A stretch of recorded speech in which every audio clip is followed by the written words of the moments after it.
Good evening students. आवाज आ रही है? ओके। स्क्रीन दिख रहा है?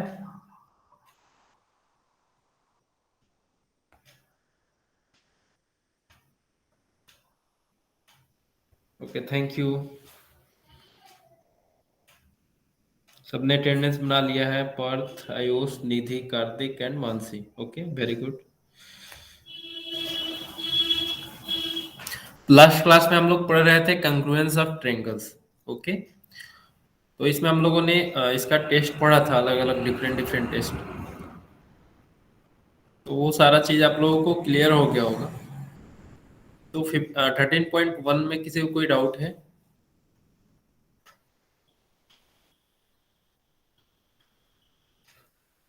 1 2 3 4 5, any doubt in any questions?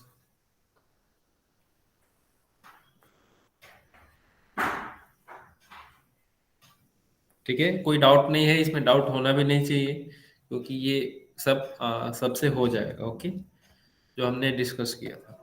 ठीक है, तो हम लोगों ने क्या क्या सीखा, तो उस पर एक बार थोड़ा सा रिवाइज कर लेते हैं। एक चीज ये हमने सीखा था, एक टेस्ट ये आपका होता है SAS टेस्ट, मतलब साइड एंगल साइड, जिसमें एक साइड, एक एंगल और एक साइड मतलब कंग्रुएंट होगा।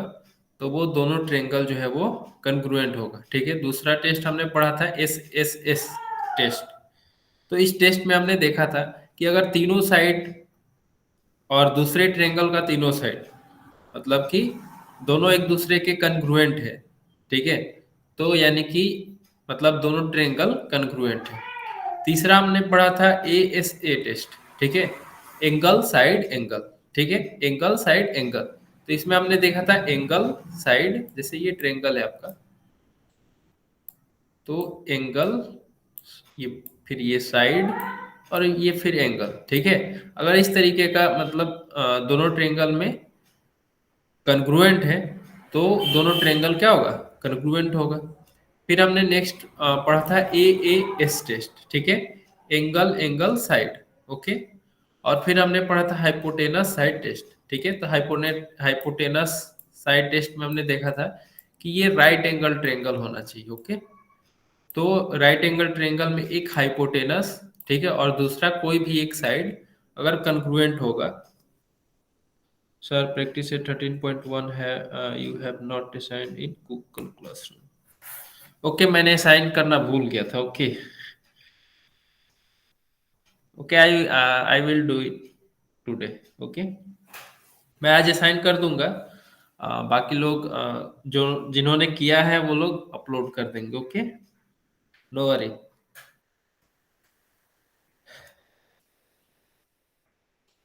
ठीक है, तो हमने 5 टेस्ट पढ़ा, कौन कौन सा? Side angle side, side side side, side angle, side angle side angle, angle angle side, फिर हाइपोटेनस साइड टेस्ट। ये आपका 5 टेस्ट हुआ। फिर नेक्स्ट है फॉर मोर इन्फॉर्मेशन, ये काफी इंटरेस्टिंग है, इसको ध्यान से देखना।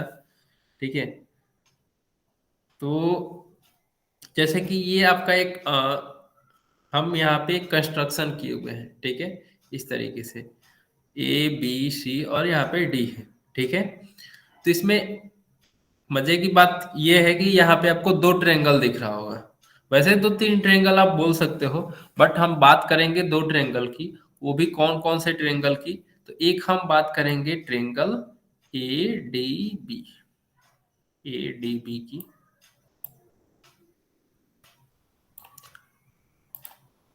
और दूसरे ट्रेंगल की बात करेंगे हम ACB के, या फिर आप बोलो ABC। ठीक है, ये 2 ट्रेंगल जो है वो, इसके बारे में हम लोग आज डिस्कस करेंगे।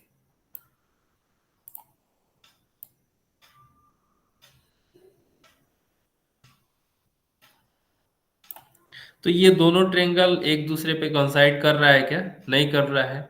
मतलब कि ये दोनों triangle, triangle ABC, triangle ABC और ट्रेंगल ABD, ठीक है, दोनों एक दूसरे पे कंसाइड नहीं कर रहा है, यानी कि दोनों डिफरेंट डिफरेंट ट्रेंगल है। ठीक है, तो हम लोग जो हमने पढ़ा है कन्ग्रुएंस का रूल, ठीक है, तो उसमें से देखते हैं कुछ अप्लाई हो पाता है क्या। ठीक है, तो यहाँ पे क्या है, यहाँ पे एंगल है। ठीक है, ये एंगल 41 डिग्री है, वो ए बी सी ट्रेंगल और ट्रेंगल ए बी डी दोनों ट्रेंगल में ये एंगल है। ठीक है, यानी कि ये वाला एंगल तो दोनों में बराबर हुआ, तो एक हमारा हो गया angle C A B, C A B, जो कि कंग्रुएंट होगा एंगल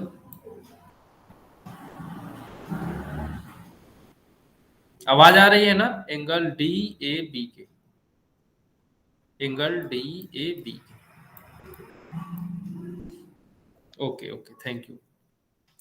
तो ये एक आपका कंडीशन मिल गया, जो कि दोनों ट्रायंगल में ये एंगल कन्ग्रुएंट है। ओके, तो ये क्या है, एंगल है, तो इसको मैं ए ना ए से डिनोट कर देता हूँ, इसको मैं ए से डिनोट कर देता हूँ। ठीक,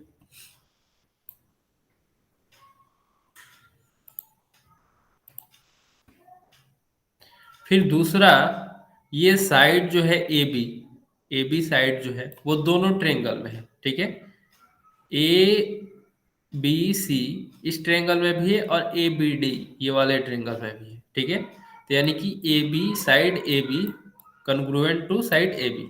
ठीक है, ये दोनों एक दूसरे के कन्ग्रुएंट है। ठीक है, यानी कि ये साइड है, एंगल साइड। हाँ, और फिर तीसरा चीज क्या दिया हुआ है दोनों ट्रायंगल में, ये सी बी, या फिर आप बोलो तो बी सी। ओके, तो side B C congruent to side B D. ठीक है, B C side B C congruent to side B D. तो ये पहला हो गया आपका, ये दूसरा हो गया। ठीक है, ये तीसरा हो गया। ठीक है, तो तीनों क्या है, कन्ग्रुएंट है, क्योंकि तीनों मतलब इक्वल है। ओके, तो एंगल साइड साइड मतलब ए एस एस से, ए एस एस टेस्ट से ये कन्ग्रुएंट होना चाहिए कि नहीं। मतलब ट्रेंगल ए बी सी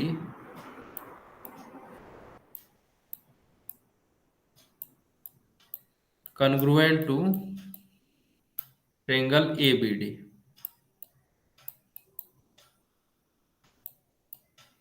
ये होगा, यस और नो।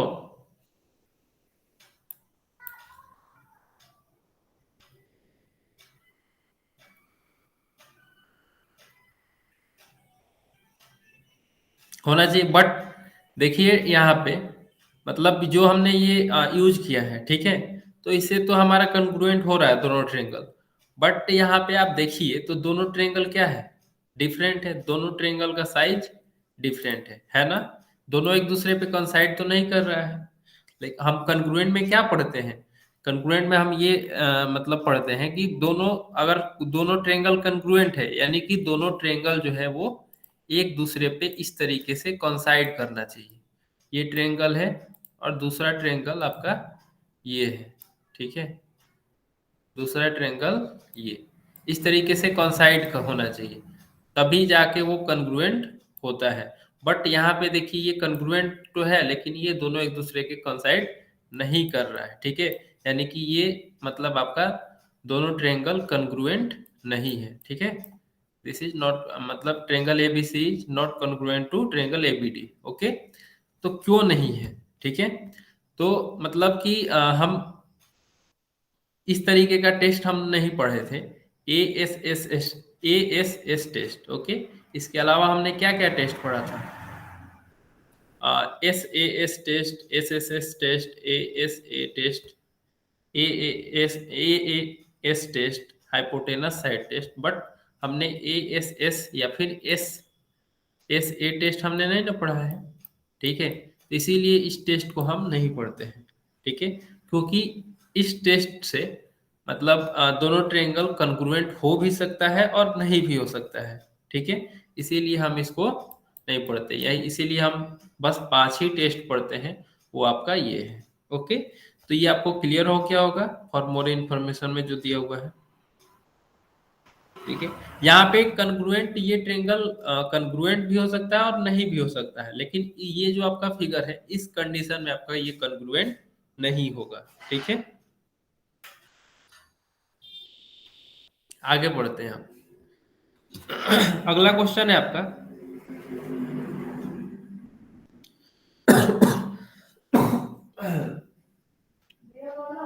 हाँ, अगला क्वेश्चन ये है आपका, इन the adjacent figure.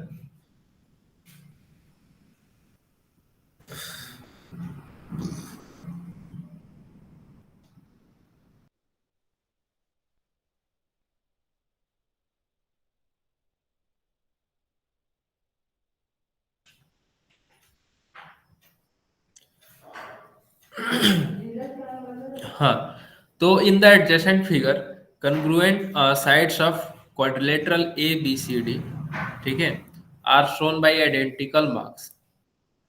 State if there are any pairs of congruent angles in the figure. ठीक है, मतलब कोई जो भी कन्ग्रुएंट एंगल है, पेयर ऑफ कन्ग्रुएंट एंगल, उसको आपको बताना है। ठीक है, ये आपका फिगर दिया हुआ है A B C D quadrilateral, और यहाँ पे बी डी को ज्वाइन किए हुए हैं, और क्या क्या गिवन है उसको लिख लेते हैं। तो यहाँ पे कौन कौन सा ट्रेंगल है उसको पहले हम लोग लिख लेते हैं। तो पहले क्या दिया हुआ है, in triangle A B D. ठीक है, तो ये वाला एक triangle, and triangle C B D, यानी कि सी बी डी, ये ट्रेंगल हो गया आपका। ठीक है, ये दो ट्रेंगल हमको दिख रहा है, तो इन दोनों ट्रेंगल का मैंने यहाँ पे नाम लिख दिया। फिर गिवन क्या क्या है, इस फिगर में क्या दिख रहा है कि साइड बी ए, या फिर बोलो इसको साइड ए बी। ठीक है, साइड ए बी कन्ग्रुएंट है साइड सी बी के। Side A B is congruent to side C B. ठीक है, ये गिवन है, मतलब दोनों पे यहाँ पे मार्किंग दिया हुआ है, तो इसका मतलब क्या हुआ कि ये दोनों बराबर है। तो side A B congruent to side C B. ठीक है, ये गिवन है। फिर दूसरा चीज क्या दिया हुआ है, side D A, side D A congruent to side D C. ठीक है, side D A congruent to side D C. ठीक है, ये भी गिवन है। ओके, और दोनों ट्रेंगल में एक बीडी साइड है, वो दोनों ट्रेंगल में क्या है, दोनों ट्रेंगल में बीडी जो है वो कन्ग्रुएंट है, मतलब कॉमन है। ठीक है, कॉमन है मतलब बेसिकली ये दोनों बीडी बराबर होगा दोनों ट्रेंगल के लिए। तो यानी कि यहाँ पे देखिए, तो साइड साइड साइड, मतलब साइड साइड साइड से, मतलब by S S S test से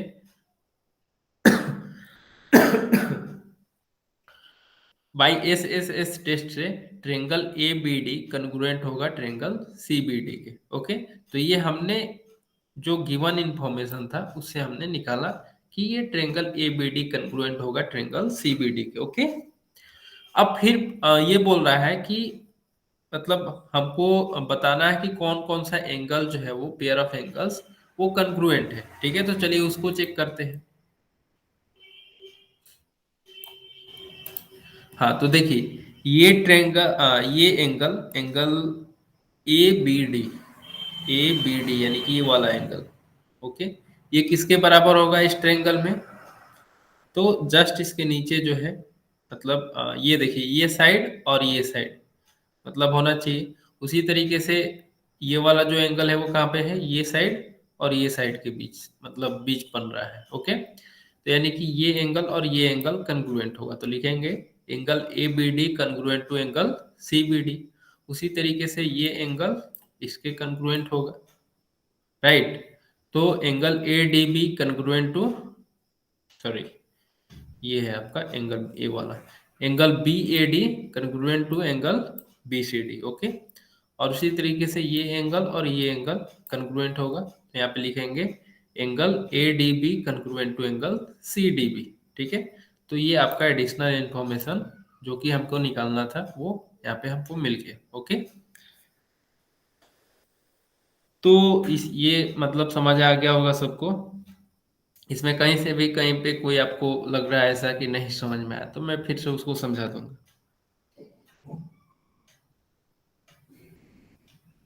तो ये क्लियर हो गया ना सबको?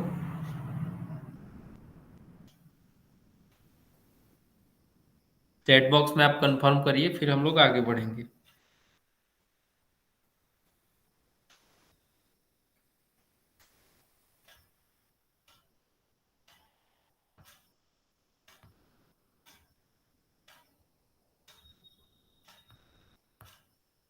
Okay Mitali, you have not mark your attendance in the chat box.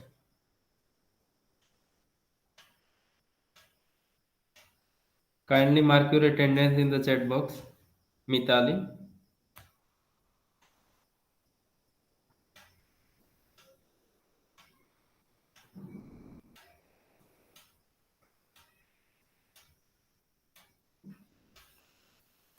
ठीक है, तो ये आपका चैप्टर कंक्लुएंस वाला यहीं पे वो एंड हुआ। एक हम लोग क्वेश्चन नंबर 2 देख लेते हैं कैसे करते हैं। ओके, तो क्वेश्चन नंबर 2 में क्या है? In the adjacent figure segment, ये question number 1 same to same आपका इसी तरीके का है। ओके, तो आप लोग कर लीजिएगा इसको। क्वेश्चन नंबर 2 जो है वो, in the adjacent figure segment AD congruent to segment EC। Okay, which additional information is needed to show that triangle ABD and triangle EBC will be congruent by AAS test। Okay, तो इसको आप लोग थोड़ा देखिए, उसके बाद फिर हम लोग डिस्कस करते हैं। Okay,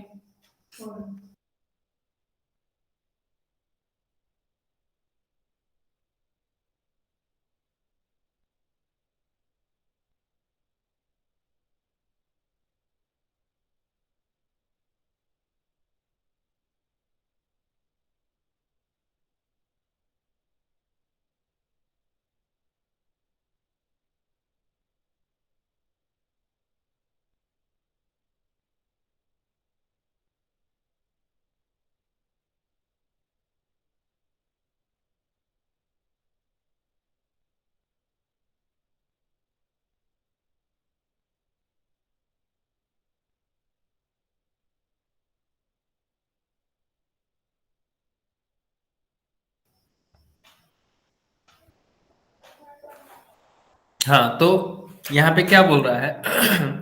segment AD and EC, AD आपका ये है और EC ये है। ओके, तो ये आपको बताना है कि कौन कौन सा और इंफॉर्मेशन दिया हुआ होता। तो ये एंगल एंगल साइड टेस्ट पे ट्रेंगल ABD और ट्रेंगल EBC, मतलब ABD ये वाला ट्रेंगल एंड EBC यानी कि ये वाला ट्रेंगल, ये दोनों कन्ग्रुएंट होता। तो कौन कौन सा इंफॉर्मेशन चाहिए उसके लिए? तो देखिए यहाँ पे कौन कौन सा। तो हमको किस टेस्ट से इसको कन्ग्रुएंट करना है? एंगल एंगल साइड से। ओके, तो यहाँ पे भाई साइड है, ठीक है। तो कौन कौन सा? एक ये वाला एंगल दिया गया रहता और एक ये वाला। ओके, तो ये एंगल और ये एंगल कन्ग्रुएंट होना चाहिए, और ये एंगल और ये एंगल, ठीक है। तो अगर ये दिया हुआ होता तो ये मतलब कि कन्ग्रुएंट होता। ओके, या फिर अगर इस एंगल के जगह पे अगर ये दोनों एंगल कन्ग्रुएंट दिया हुआ होता, ये और ये वाला, ठीक है। ये ट्रायंगल, ये एंगल इसके साथ और ये एंगल इसके साथ अगर इक्वल होता तो ये ट्रायंगल आपका कन्ग्रुएंट होता। ओके, तो उसको हम लोग नोट कर लेंगे, ठीक है। तो यही इंफॉर्मेशन हमको देना था। फिर हम लोग अब आगे बढ़ते हैं। यहाँ पे आपका कंक्लुएंस वाला चैप्टर एंड हो गया। आप लोग का होमवर्क जो है वो 13.2 आप लोग करेंगे, ठीक है। और अभी हमारा क्लास शुरू ही हुआ है, तो हम लोग नया चैप्टर स्टार्ट करते हैं। ओके, जो कि नया चैप्टर आपका है कंपाउंड इंटरेस्ट। कंपाउंड इंटरेस्ट से पहले आप पढ़े होंगे सिंपल इंटरेस्ट, ठीक है। तो सिंपल इंटरेस्ट के बारे में आप सब लोग जानते होंगे कि सिंपल इंटरेस्ट के क्या होता है, कैसे निकालते हैं, ठीक है। उसके फॉर्मूले क्या है, ठीक है। तो उसका फॉर्मूला क्या है, कोई बता सकता है क्या? अनम्यूट करके। Raise your hand.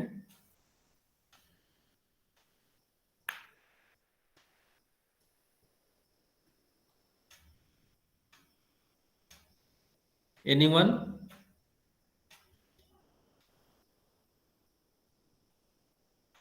Formula of simple interest.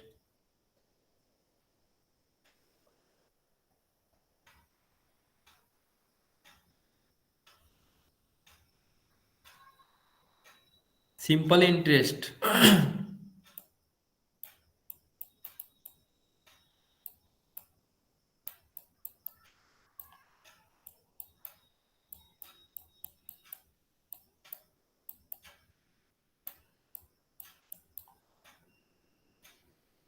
Sir, can I tell?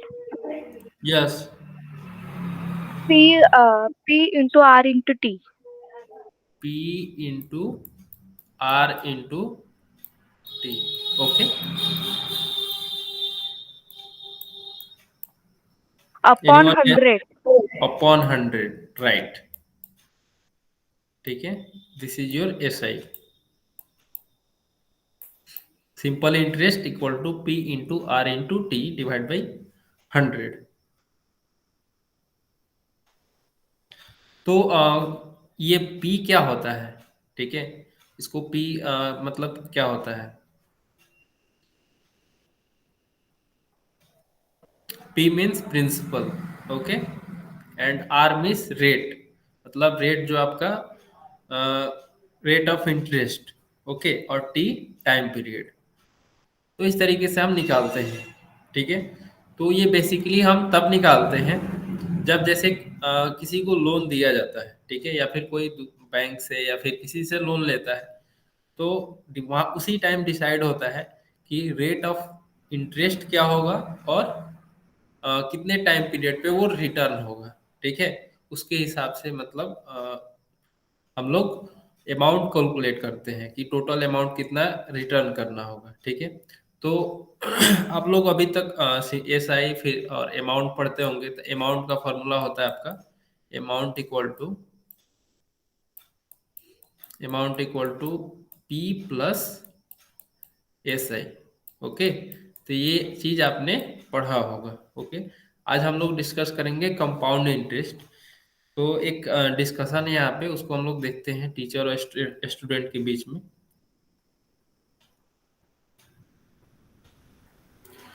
तो जैसे कि teacher Sajjan Rao takes a loan of 10,000 from a bank at the rate of 10% per annum for 1 year.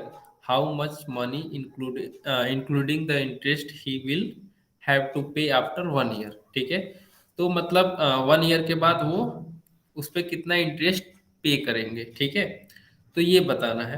तो जैसे कि यहाँ पे देखिए, तो उन्होंने 10,000 का लोन लिया है। ठीक है, तो 10,000 जो है वो क्या होगा आपका principal, okay, and 10% per annum, ये आपका क्या है, ये रेट है। ठीक है, this is your rate. R equal to 10, मतलब कि इसको हम इस तरीके से भी डिनोट करते हैं, आर इक्वल टू, यहाँ पे 10 पीसी दिया हुआ है, कितने बच्चों को नहीं समझ में आता होगा, तो इसको ऐसे आप देखे होंगे। ठीक है, 10% पर एनम। ठीक है,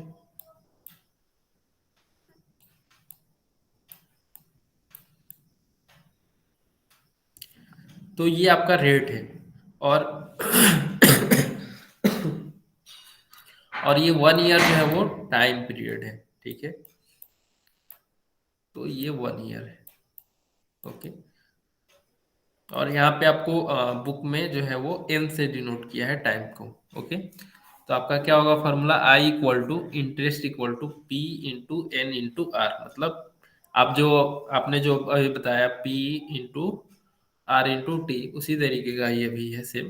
तो 10,000 इंटू 10 इंटू 1 डिवाइड बाई 100, तो इसको कैलकुलेट करेंगे तो इंटरेस्ट आएगा 1,000 का। ठीक है, तो 1 ईयर के बाद जब वो सज्जन राव रिटर्न करेंगे, तो ये जो इंटरेस्ट है, इंटरेस्ट को भी प्रिंसिपल में ऐड करेंगे। ओके, ऐड करके वो रिटर्न करेंगे, तो कितना हो जाएगा अमाउंट रिटर्न करने का, 10,000 प्लस 1,000, यानी कि 11,000। ठीक है, इंटरेस्ट के साथ वो 11,000 रिटर्न करेंगे। तो ये तो हो गया आपका सिंपल इंटरेस्ट। तो मैं तो बता रहा था कंपाउंड इंटरेस्ट। तो फिर कंपाउंड इंटरेस्ट क्या है? तो देखिए कंपाउंड इंटरेस्ट में होता क्या है कि जो आपका इंटरेस्ट होता है उसी पे फिर इंटरेस्ट लगता है। जैसे कि मान लो कि सज्जन राव जो है, इन्होंने 1 ईयर के बाद ये अमाउंट इन्होंने रिटर्न नहीं किया, ठीक है। तो इन्होंने ये अमाउंट रिटर्न नहीं किया, तो अब पहले प्रिंसिपल कितना था 10,000 का। अब 1 ईयर के बाद इन्होंने अगर रिटर्न नहीं किया तो ये 11,000 हो गया, ठीक है। तो जो बैंक होगी वो क्या करेगी, 11,000 को अब प्रिंसिपल मानेगी, ठीक है। और फिर 11,000 पे वो 10% का रेट लगा करके फिर नेक्स्ट ईयर के लिए वो इंटरेस्ट कैलकुलेट करेंगे, ठीक है। तो इसी तरीके से ये आगे कंटिन्यू होगा, फिर 1 ईयर के बाद फिर इसी तरीके से। तो हम लोग क्या करते हैं यहाँ पे, तो तो आपका जब इस तरीके का होता है तो अमाउंट बाय प्रिंसिपल का जो रेशियो होता है वो आपका कांस्टेंट होता है, जो कि आप पिछले क्लास में पढ़े होंगे। यहाँ पे देखिए,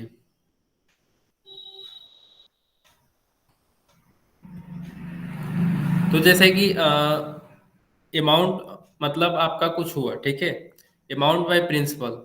तो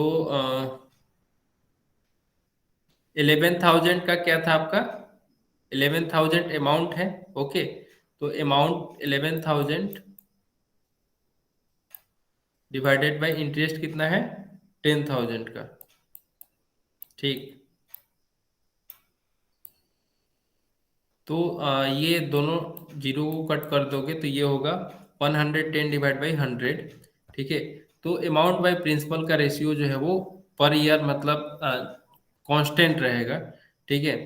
तो M A1 divide by P equal to 110 divide by 100। तो इधर अगर पी को ले जाओगे, ठीक है, तो A1 equal to P into 110 divide by 100, ठीक है। फिर सेकेंड ईयर के लिए A2 हो जाएगा। फर्स्ट ईयर में क्या होगा, 1 ईयर के बाद ये आपका प्रिंसिपल था, अब ये आपका अमाउंट हो गया, ठीक। फिर सेकेंड ईयर के लिए क्या होगा, सेकेंड ईयर के लिए आपका A1 क्या हो जाएगा, A1 पी बन जाएगा, ठीक है। A1 जो है वो प्रिंसिपल बन जाएगा, जैसे यहाँ पे मैंने बताया था आपको, यहाँ पे 11,000 मतलब जो है वो प्रिंसिपल बन जाएगा। फिर उस पे हम लोग इंटरेस्ट कैलकुलेट करेंगे। तो ये हो गया आपका A2 equal to A1 into 110 divide by 100। और A1 का वैल्यू क्या है, A1 का value P into 110 divide by 100। तो P into 110 divide by 100 into 110 divide by 100। और इसी तरीके से फिर थर्ड ईयर के लिए क्या होगा, 3/A2। तो फिर ये देखिए यहाँ पे ये 110 डिवाइड बाई 100 ये क्या हो रहा है, रिपीट हो रहा है, ओके। तो यहाँ पे रिपीट हो रहा है, यानी कि जैसे कि यहाँ पे 1 ईयर था, ठीक है। तो एक बार आया ये, मतलब 2 ईयर अगर हुआ तो 2 बार ये रिपीट कर रहा है, 2 बार मल्टीप्लाई हो रहा है। 3 टाइम्स आया तो क्या हो रहा है, मतलब 3 साल के लिए ये 3 टाइम्स रिपीट कर रहा है। तो उसी तरीके से हम एक फार्मूला निकालते हैं यहाँ से, जो कि आपका ये है, A equal to P into 1 plus R/100, ठीक है। तो ये आपका अमाउंट का फॉर्मूला है।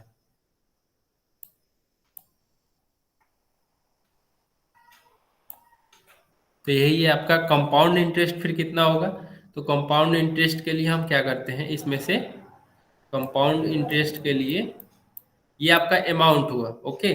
तो कंपाउंड इंटरेस्ट कितना होगा, इसमें से हम अगर पी को माइनस कर देंगे तो वो आपका कंपाउंड इंटरेस्ट हो जाएगा, ठीक है। तो कंपाउंड इंटरेस्ट निकालने के लिए हम क्या करेंगे, अमाउंट जो होगा वो माइनस पी, ए माइनस पी करेंगे तो वो आपका कंपाउंड इंटरेस्ट निकल जाएगा, ठीक है। तो चलिए हम लोग कुछ क्वेश्चन करते हैं। तो इसको आप लोग नोट कर लीजिए, ये फार्मूला को नोट कर लीजिए और इसको नोट कर लीजिए, ठीक है।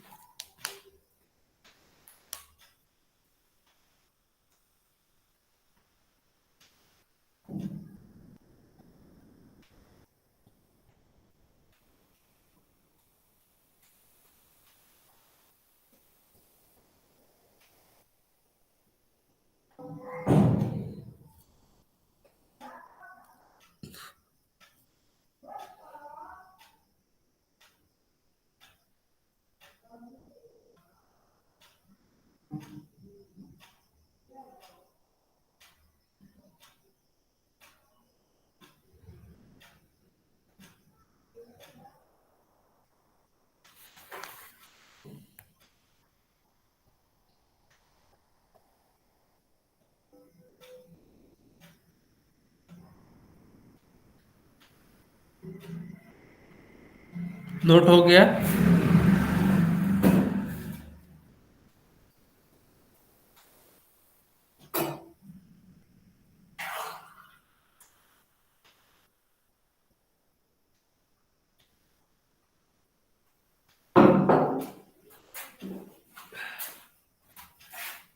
ओके, चलिए अब हम कुछ क्वेश्चन करते हैं। Find the compound interest if 4000 R invested for 3 years at the rate of 12 and 1/2% per annum. Okay, तो यहाँ पे जो भी इन्वेस्टमेंट है या फिर लोन है उसको हम लोग बोलेंगे प्रिंसिपल। ठीक है, तो यहाँ पे प्रिंसिपल कितना है 4000, रेट कितना है 12 एंड 1/2%, एन का वैल्यू कितना है 3 years, तो यहाँ पे 3 years लिखेंगे। तो फॉर्मूला क्या होता है अमाउंट का? तो amount equal to P into 1+r/100 whole power n। Okay, तो p का वैल्यू कितना है 4000, 1 प्लस r का वैल्यू कितना है, तो r का वैल्यू 12 एंड 1/2% है। तो इसको कन्वर्ट कर लो डिसिमल में या फिर ऐसे ही पुट कर सकते हो चाहो तो ये हो गया 12.5। ठीक है, 12.5%। तो यहाँ पे हम लिखेंगे 1+12.5 डिवाइड बाई 100। ओके, तो ये डिसमल है, डिसमल के बाद 1 डिजिट है, तो एक जीरो नीचे हम लोग ऐड कर देंगे तो ये डिसमल रिमूव हो जाएगा। तो 125 divide by 1000 whole to the power 3। अब इसको सिंप्लीफाई कर देते हैं। तो इसको इसको जब आप कट करोगे तो ये आपका 125 से जाएगा 9 बार में और ये 8 टाइम्स में। ओके, तो ये होगा 4000 इंटू 9/8 टू द पावर 3। ठीक है, जब आप इसको सॉल्व करोगे तो इसका वैल्यू आएगा आपका इतना इतना रुपीज। ठीक है, तो ये इतना रुपीज क्या हो गया अमाउंट हुआ। Okay, this is amount. So हम लोग को क्या कैलकुलेट करना है, कंपाउंड इंटरेस्ट कैलकुलेट करना है। तो कंपाउंड इंटरेस्ट के लिए मैंने बताया था, तो वो कितना होगा compound interest amount minus principal. ठीक है, तो ये हो गया आपका ये अमाउंट है आपका और प्रिंसिपल 4000। तो इसमें से इसको सब्ट्रैक्ट करेंगे तो 1695.31 रुपीज होगा। ओके, तो इस तरीके से हम कंपाउंड इंटरेस्ट कैलकुलेट करेंगे, अमाउंट कैलकुलेट करेंगे। तो ये सबको क्लियर हो गया होगा, इस तरीके का क्वेश्चन आप लोग कर लेंगे अब। तो चलिए एक क्वेश्चन कर लीजिए फिर, इसमें का फर्स्ट क्वेश्चन आप लोग करेंगे। क्वेश्चन नंबर 1, गिवन क्या क्या है, प्रिंसिपल गिवन है, रेट गिवन है और ड्यूरेशन गिवन है। तो आपको बताना है कि अमाउंट क्या होगा, अमाउंट क्या होगा और कंपाउंड इंटरेस्ट कितना होगा। ठीक है, तो आप लोग कैलकुलेट करेंगे इसको।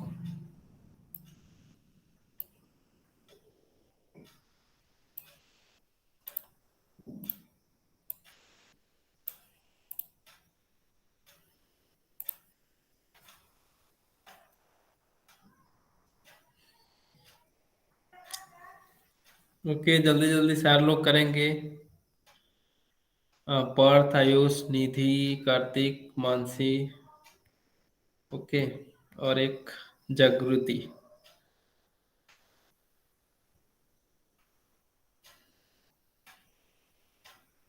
फॉर्मूला मैं लिख देता हूँ। ओके,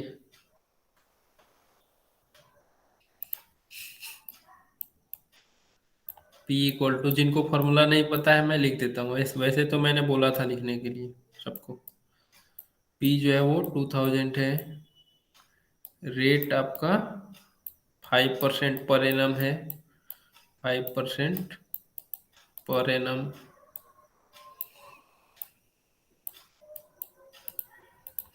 और टाइम जो है n का वैल्यू वो कितना है 2 ईयर। ठीक,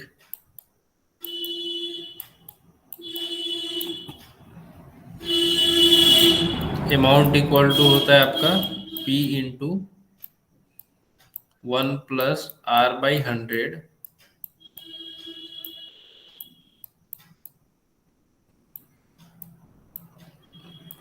टू द पावर n। ठीक है, और CI का वैल्यू होता है CI equal to A minus P। ये आपका CI का फॉर्मूला है।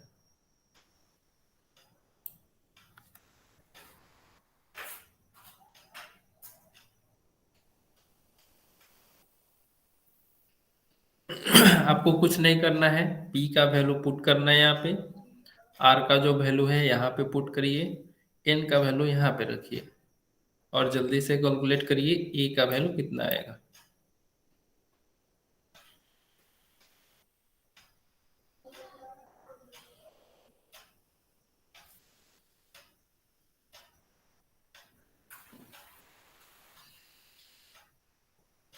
हाँ, इसने कैलकुलेट कर लिया, जागृति, अमाउंट इतना, compound interest this. Okay, very good.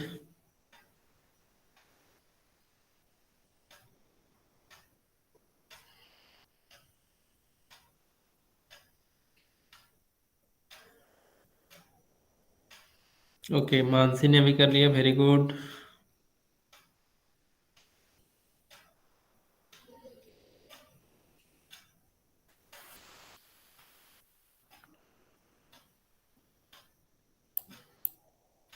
हाँ, तो देखिए बाकी लोग यहाँ पे जो कर रहे हैं करते रहिए, मैं इसको सॉल्व करता हूँ। बाद में आप उसको चेक कर लेंगे। 1 + रेट का वैल्यू कितना, 5/100 टू द पावर 2, 2000 इंटू 1 + 100, 1 + 5/100, तो ये होगा आपका 100, 100 + 5। ठीक है, 105 डिवाइड बाई 100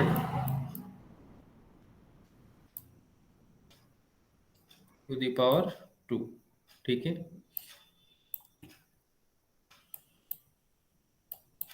तो 2000 into 105 divide by 100 into 105 divided by 100।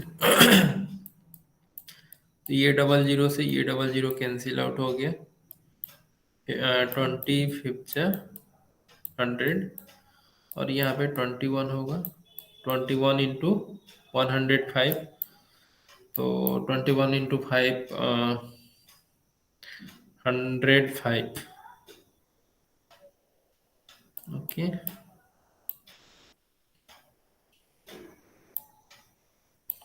और 21 इंटू 1 एंड 1 22, तो ये आपका 22 इतना रुपीज जो है वो अमाउंट हुआ। Okay, this is your amount. इस CI का वैल्यू कितना होगा, CI equal to A minus P, तो A का वैल्यू है इतना माइनस 2000, ये होगा आपका 205 रुपीज। ठीक है, सबने सही कैलकुलेट किया, वेरी गुड। निधि, कार्तिक, मानसी, और ये है आपका जागृति। Very good all of you. जिसने नहीं किया है नोट कर लीजिए।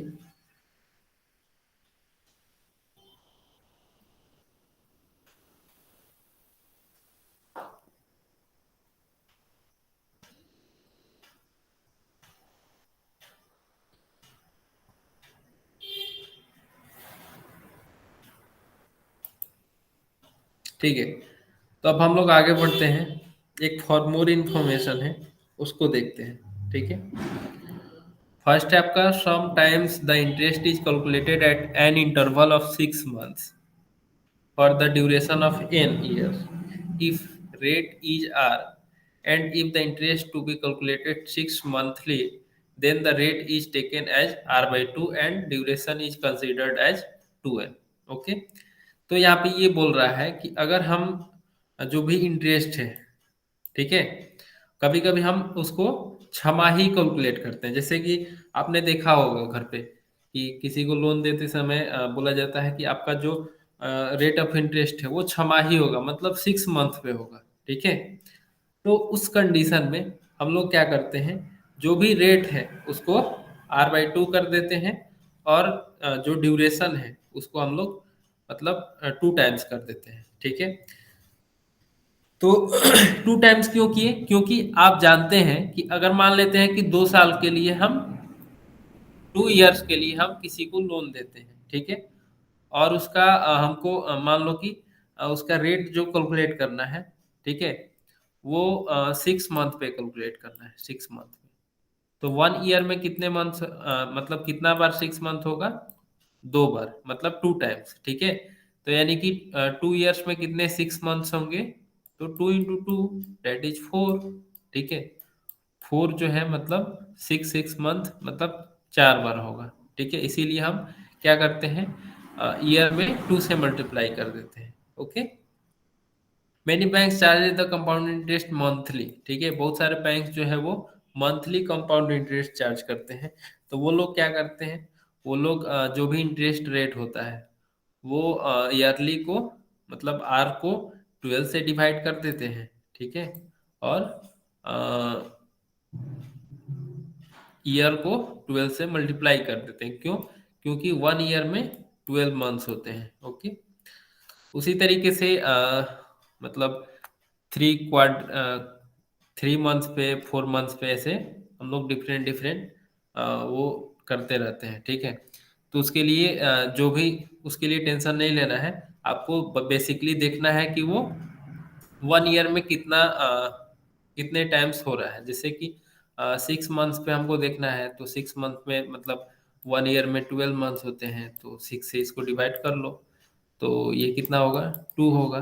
तो 2 से मल्टीप्लाई कर दो ईयर में, और रेट को 2 से डिवाइड कर दो। उसी तरीके से अगर मंथली हो रहा है, तो 12 से हम क्या करेंगे, डिवाइड करेंगे, और 12 से मल्टीप्लाई करेंगे। ठीक है, अगर यही 3 3 मंथ पे होता तो क्या करते, तो 12/3 करेंगे, तो ये होगा आपका 4। ठीक है, तो 4 से हम क्या करेंगे, आपका जो टाइम कैलकुलेट करेंगे वो 4n रखेंगे। ठीक है, और रेट को r/4 करेंगे। ठीक, तो इस तरीके से हम चेंज करते हैं। तो आपको इस तरीके का क्वेश्चन हो सकता है कि एप्लीकेशन ऑफ कंपाउंड इंटरेस्ट में मिले, लेकिन उम्मीद कम है। ठीक है, इसको आप आगे मतलब आगे क्लास में आप जब पढ़ेंगे तो इस तरीके का क्वेश्चन आपको मिलेगा। ओके, हो सकता है आपको एप्लीकेशन इसमें अगर होगा तो मैं वहाँ पे फिर से डिस्कस कर दूंगा। तो हम लोग स्टार्ट करते हैं application of formula for compound interest.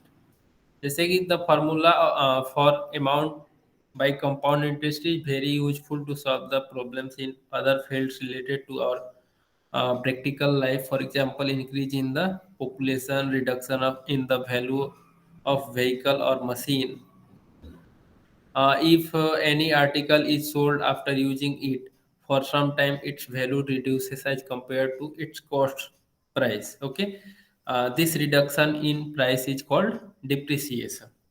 तो देखिए, बेसिकली आपका जो भी कंपाउंड इंटरेस्ट है हम लोग कहाँ पे यूज करते हैं, तो हम लोग डे टू डे लाइफ में यूज करते हैं। जैसे आप देख रहे हैं पॉपुलेशन किस रेट से इंक्रीज कर रहा है, तो वो हम देखते हैं। ठीक है, तो इसी के आधार पे जैसे कि आप देखते हैं कि 2050 में कितना पॉपुलेशन होगा, 2025 तक मतलब पॉपुलेशन क्या होगा, तो उसको कैलकुलेट करते हैं। हमारे पास मतलब ये कंपाउंड इंटरेस्ट का ही फॉर्मूला यूज करके हम लोग उसको कैलकुलेट करते हैं। ओके, और जैसे कि आप के घर पे कोई भी सामान है, जैसे कार है या फिर मतलब कोई भी व्हीकल है, उसका रेट क्या आपने अगर परचेज कर लिया, उसका आपने यूज करने लगे आप लोग, तो उसका रेट जो है वो डिक्रीज करता है। तो वो क्या कांस्टेंट रेट डिक्रीज करता है। तो आप देखते होंगे कि उसका जैसे कि किसी व्हीकल को आपने परचेज किया इस साल, ठीक, तो उसको अब अगले साल बेचोगे तो वो क्या होगा, उसका 50% से भी उसका कम अमाउंट मिलेगा, हो सकता है 50% मिले या फिर उससे भी कम हो जाए। तो वो सारा चीज जो है हम लोग कंपाउंड इंटरेस्ट के हेल्प से कैलकुलेट करते हैं। ओके। तो जैसे कि एक एग्जाम्पल क्वेश्चन हम लोग करते हैं, the population of a city increases at compounding rate of 8% per annum per year, find population in the year 2012 if population in the year 2010 was this। ठीक है, आपका 2010 में जो पॉपुलेशन था वो आपका ये था। ठीक है, 2010 में पॉपुलेशन कितना था ये, और यहाँ पे इंक्रीजेज दिया हुआ है, मतलब 8% पर एनम के हिसाब से ये क्या हो रहा है, इंक्रीज हो रहा है। तो बताना है कि 2012 में पॉपुलेशन कितना होगा, राइट। तो सबसे पहले पॉपुलेशन इन 2010, इसको हम लोग लिख लेते हैं, इसको हम पी ले लेते हैं। ठीक है, तो पी इक्वल टू क्या हुआ, 2,50,000। हमको ए कैलकुलेट करना है, मतलब कि पॉपुलेशन इन ईयर 2012 में। तो ये आपका ए हुआ। रेट क्या होगा, रेट 8% है, तो आर इक्वल टू 8। और जो टाइम ड्यूरेशन है वो कितना है, 2010 टू 2012, मतलब 2 ईयर का टाइम ड्यूरेशन है, यानी कि एन का वैल्यू 2 होगा। ठीक है, और तो सारा कुछ मिल गया, पी मिल गया, आर मिल गया, एन मिल गया। तो ए का फॉर्मूला क्या होता है, amount equal to P plus P into 1 plus R/100 to the power N.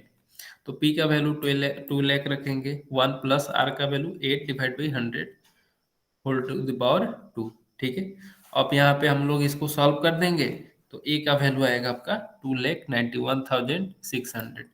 तो ये आपका A का वैल्यू हुआ। ठीक है, तो आपको यही निकालना था कि 2012 में कितना पॉपुलेशन होगा। तो in the year 2012 population of the city was this. Okay, ये क्लियर हुआ।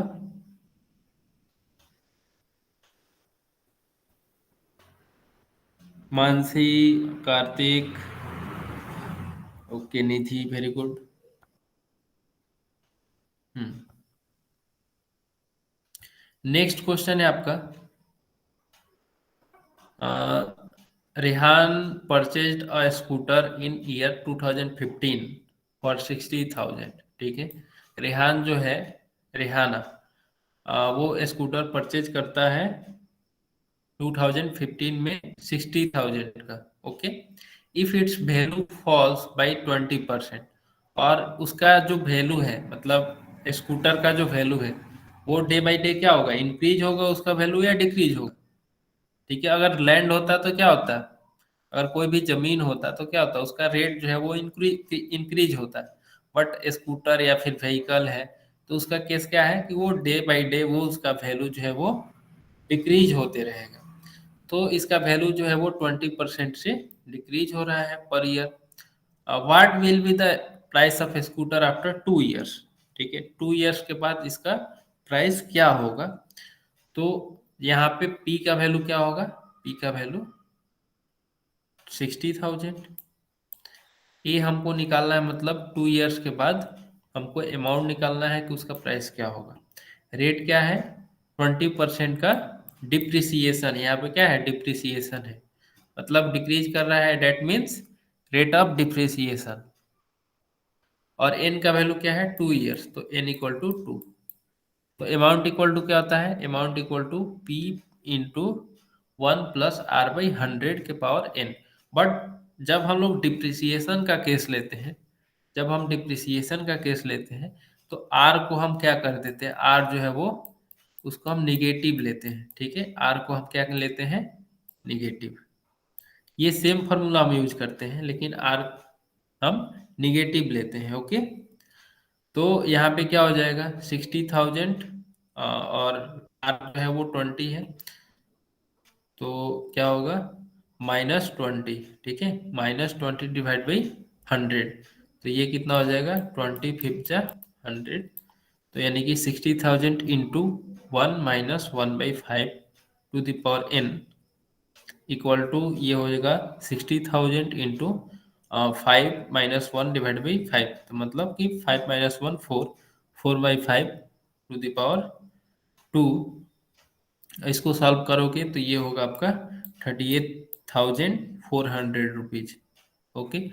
तो मतलब 2 साल के बाद जो प्राइस होगा वो कितना होगा, 38,400, ठीक है। तो इस तरीके से डिक्रीज होगा। तो यहाँ पे हमने एक कंसेप्ट, जब इंक्रीज हो रहा हो, ठीक है, जब इंक्रीज हो रहा हो तो हम प्लस यूज करते हैं, ठीक है। रेट को हम एज इट इज लेंगे जैसा कि फॉर्मूला में है। लेकिन जब डिप्रिसिएशन का कंडीशन हो, मतलब वैल्यू अगर डिक्रीज हो रहा हो, क्वेश्चन में दिया रहेगा कि वैल्यू फॉल्स, या फिर आपको सीधा सीधा सीधा ऐसे भी दे सकता है, rate of depreciation equal to, तो वहां पे आप क्या करोगे, आर का वैल्यू निगेटिव लोगे, आर का वैल्यू निगेटिव लोगे, ओके।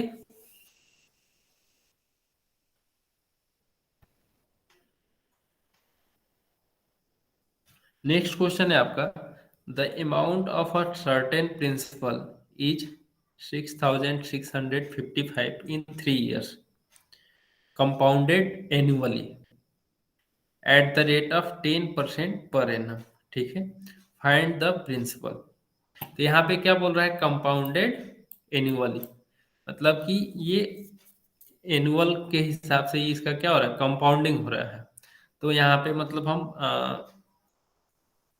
पॉजिटिव ही लेंगे, ठीक है। यहाँ पे डिप्रिसिएशन वगैरह कुछ ऐसा यूज नहीं किया है, रेट में फॉल का बारे में कुछ डिस्कस नहीं किया है, तो हम जैसा फॉर्मूला है वैसे ही लेंगे, ठीक है। तो पी का वैल्यू कितना है, sorry, the amount of certain principal is this. हाँ, तो यहाँ पे आपका अमाउंट दिया हुआ है कि कुछ प्रिंसिपल के लिए अमाउंट जो है वो क्या है, ये है, ठीक, 6,655, जो कि 3 years के लिए है, और रेट क्या है, 10% पर एनम है। तो हमको प्रिंसिपल बताना है, ओके। तो ए का वैल्यू दिया हुआ है, जो जो गिवन है, ठीक है। जब भी हम वर्ड प्रॉब्लम करते हैं या फिर इस तरीके क्वेश्चन करते हैं, तो जो जो गिवन होता है उसको हम लोग पहले लिख लेते हैं। तो ए का वैल्यू ये है, इसको लिख लेंगे। फिर आर कितना है, इसको लिख लेंगे, आर 10% पर एनम है। फिर एन का वैल्यू 3 है, तो इसको भी लिख लेंगे। जैसे आप ये तीनों वैल्यू लिखोगे तो आपको पता चल जाएगा कौन सा मिसिंग है। तो मिसिंग कौन सा है, पी मिसिंग है, यानी कि यही कैलकुलेट करना होगा। और वैसे में क्वेश्चन में लिख भी दिया है कि हमको प्रिंसिपल फाइंड करना है, तो हम वही फॉर्मूला यूज करेंगे, A equal to P into 1 + r/100 के पावर n, ठीक है। इसके लिए हम कोई दूसरा फॉर्मूला यूज करने वाले नहीं है। तो ए के जगह पे ए का वैल्यू पुट करेंगे, आर के जगह पे आर का, और जो बाकी है एन के जगह पे एन का, ओके। और पी को वैसे ही रहने देंगे, इसको सॉल्व करेंगे। तो इसको इसको जब आप सॉल्व करोगे तो ये कितना होगा, 110 डिवाइड बाई 100, तो ये जीरो कैंसिल हो जाएगा।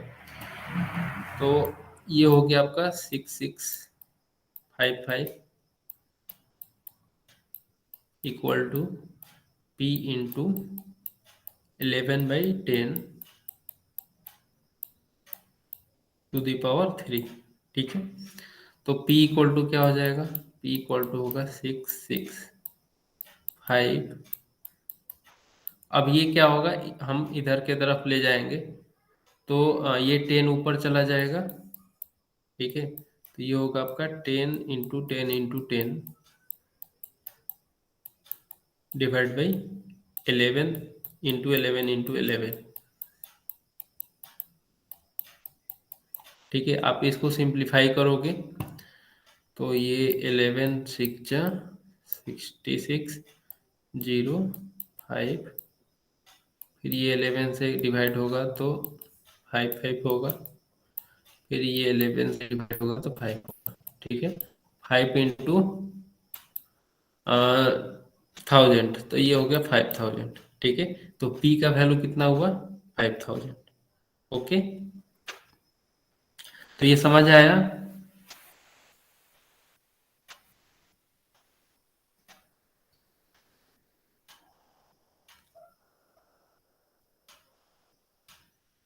ओके, तो एक क्वेश्चन और बचा है, ठीक है, इसको हम लोग कर लेते हैं, ठीक है। कर लिया जाए या फिर अगले क्लास में करेंगे? हमारे पास 4 मिनट का समय है, इसको हम लोग डिस्कस कर लेते हैं, ओके। हम्म, तो हो सकता है कि 1-2 मिनट आपका टाइम से आगे भी चला जाए, तो आप लोग देखिएगा, ठीक है।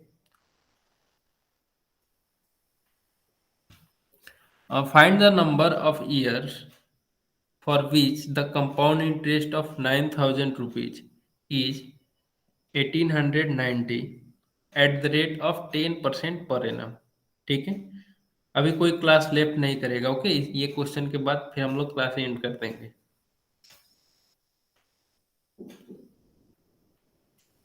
तो यहाँ पे क्या क्या दिया हुआ है? ये आपका कंपाउंड इंटरेस्ट दिया हुआ है 9,000, ठीक है। ये काफी इंटरेस्टिंग क्वेश्चन है और इम्पोर्टेंट भी है। क्यों? क्योंकि यहाँ पे देखिए कंपाउंड इंटरेस्ट दिया हुआ है और यहाँ पे नंबर ऑफ ईयर्स पूछ रहा है। तो जो जो चीज दिया हुआ है उसको हम लोग नोट कर लेते हैं। तो कंपाउंड इंटरेस्ट को नोट कर लेते हैं, ये कितना है 1890, और पी का वैल्यू दिया हुआ है 1890। कैसे ये पता करेंगे कि पी है ये? तो ये बोल रहा है find the number of years for beach the compound interest of this is, मतलब इसके लिए जो जो है आपका, सॉरी, कंपाउंड इंटरेस्ट आपका क्या है, ये है, और प्रिंसिपल ये है, मतलब इसके लिए कंपाउंड इंटरेस्ट जो है वो 1890 है, ओके। तो ये आपका पी हुआ, और रेट कितना है 10% है, तो आर इक्वल टू 10%।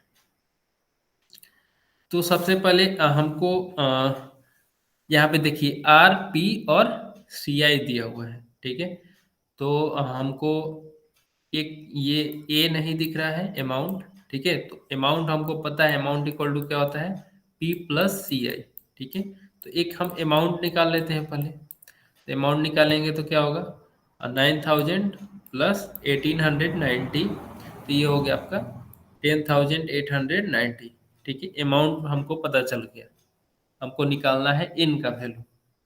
तो एक हमको फॉर्मूला पता है, ए इक्वल टू होता है A equal to P into 1 + R/100 whole power n, ठीक है। तो ये होता है, तो यहाँ से ए दिया हुआ है, पी का वैल्यू दिया हुआ है, आर का वैल्यू दिया हुआ है, हमको एन निकालना है, ठीक है। तो एन निकालेंगे कैसे, यहाँ पे पावर वाला है, तो यहाँ पे नया कंसेप्ट है, उसको मैं बताऊंगा, आप लोग देखिए। तो ए के जगह पे पुट कर देंगे 10,890, ये इक्वल टू पी इंटू, पी का वैल्यू जो है वो पुट कर देंगे 9,000, और 1 + 10/100। इसको हम बोर्ड पे सॉल्व करते हैं, ज़्यादा आपको क्लियर होगा, ठीक।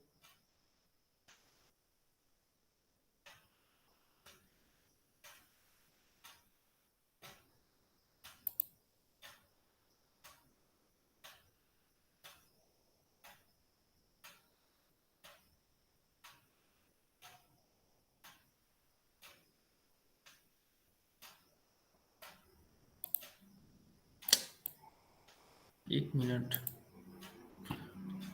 हाँ यहीं यहीं पे देखिए, ठीक। तो हाँ, ये आपका हो गया 10,890 इक्वल टू 9,000 इंटू, ये हो गया आपका 1 + 10/100, तो ये हो गया 110 divide by 100 to the power n, ठीक। ये 0 से ये 0 कैंसिल हो जाएगा। तो यहाँ पे होगा आपका 10,890 equal to 9,000 into 11/10 whole power n। ठीक है, तो ये आया। अब यहाँ से हम क्या करेंगे, ये वाले टर्म को इधर लेके आ जाएंगे, नीचे में डिवाइड कर देंगे। ठीक है, और इसको एक साइड कर लेंगे। तो आपका ये होगा 11/10 to the power n equal to 10,890 divide by 9,000। Okay, और इसको आप जब इसको थोड़ा सा सिंप्लीफाई करोगे, इसको और इसको, ठीक है, तो ये होगा आपका 121 डिवाइड बाई 100। ये होगा आपका 121/100। इसको आप क्या करोगे, ये जीरो और ये जीरो को कैंसिल करोगे और फिर 9 से डिवाइड करोगे, तो ये डिवाइड हो जाएगा। तो ये होगा आपका 121 डिवाइड बाई 100 होगा। ओके, अब उसके बाद जब ये आएगा आपका 11/10 to the power n equal to 121 divide by 100। तो यहाँ पे क्या करना है, और 11/10 to the power n equal to, अब देखिए 121 है, तो 121 को हम क्या लिखते हैं, 11 स्क्वायर। ठीक है, और 100 को क्या लिखते हैं, 10 स्क्वायर। तो इसके होल पावर हम 2 लिख सकते हैं, 11/10 का होल पावर 2। ठीक है, तो देखिए दोनों साइड में क्या है, 11/10 और 11/10। तो n का वैल्यू क्या होना चाहिए कि दोनों बराबर होगा। n का वैल्यू अगर हम n का वैल्यू 2 होगा तभी दोनों बराबर होगा। तो देयरफॉर n इक्वल टू क्या होगा आपका, n इक्वल टू 2। ठीक है, तो n इक्वल टू 2 मतलब n इक्वल टू 2 मतलब क्या क्या होगा, कंपाउंड इंटरेस्ट जो है वो ये 2 ईयर्स के लिए होगा। ठीक है, n का वैल्यू 2 आया आपका। तो ये सबको समझ आया। एग्जाम्पल 4।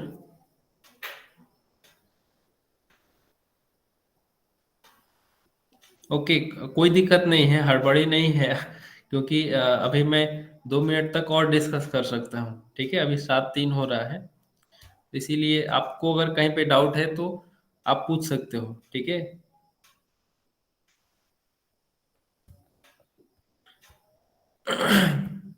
ठीक है, तो आप लोग का होमवर्क जो है वो 13.2 और 14.1 और 14.2 आप लोग का होमवर्क है, ये सॉल्व करेंगे। ठीक है, तो 13.2 कर लेंगे, 14.1 और 14.2 में मतलब जितना हो जाए प्रयास करिएगा पूरा कर लेने के लिए, और नहीं होगा तो फिर अगले क्लास में कर लेंगे। ओके, और जो भी डाउट होगा नेक्स्ट क्लास में डिस्कस कर देंगे।